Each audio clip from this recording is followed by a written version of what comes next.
In this video, I'll show you how to fix the silent switch not working on your iPhone.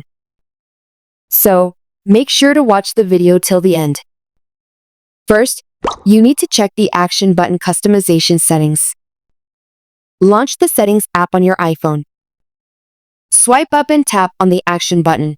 From here, customize the action button by swiping left to the first option, Silent Mode. Now, when I press and hold the button, you should feel haptic feedback. To enable silent mode. To switch back to ring mode, press and hold the action button again.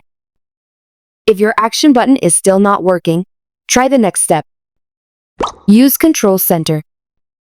By default, there is a silent shortcut. Swipe down from the upper right corner to open the Control Center. Check if the silent mode icon is available. If not, tap the plus icon at the top left corner and select Add a Control. Search for silent mode, select it, and add it to the Control Center. Then, tap the blank space to save it. This method lets you quickly put your iPhone in silent mode, a simple and effective solution. Alternatively, you can use Assistive Touch to do the same.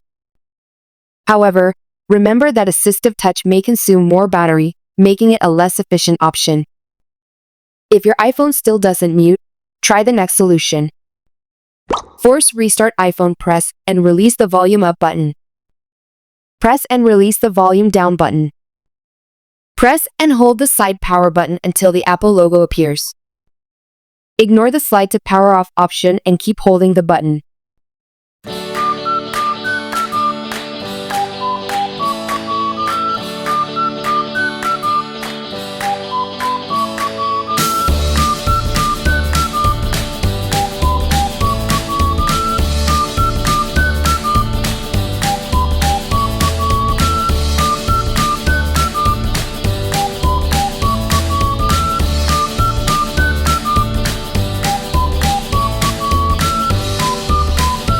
Once your iPhone restarts, unlock it and check if the problem is resolved. The force restart method is a powerful fix that often solves the issue if something's stuck. I hope this video helped you fix your iPhone's silent mode issue. If you found this video useful, please like and subscribe for more helpful tips and tricks.